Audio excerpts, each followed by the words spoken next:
สมมุติถ้าเจ้าเป็นบุญมีรายการเครื่องที่อยากได้แต่บ่มีเงินพอที่จะซื้อหมดทุกอย่างบุญมีฮู้ว่าสินค้าทุกอย่างแม่นมาจากจีนแต่ถ้าจะสั่งสินค้าเพียงแต่ 2-3 อันค่าขนส่งก็แพงหลายและยุ่งยากหลายซื้อสินค้าดังกล่าวอยู่ห้านในลาวแม่นมีราคาแพงกว่าหลายสินค้าที่ออกจากโรงงานแม่นต้องใช้เวลาโดนก่อนจะฮอดผู้บริโภคและต้องผ่านพ่อค้าคนกลางเฮ็ดให้ราคาสินค้าแพงขึ้นหลาย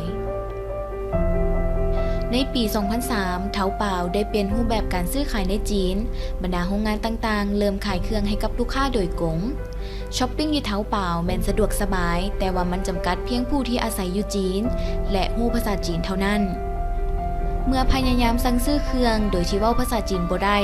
อาจจะเกิดข้อยุ่งยากเช่นใจห้ายทรัพย์สินเป็นปัญหาน่าเบื่อและมีความเสี่ยงสูงบุญมีตัดสินใจขอความช่วยเหลือจากผู้เชี่ยวชาญในการจัดซื้อแล้วเลือกใช้บริการกับมืออาชีพที่สุดในการจัดซื้อ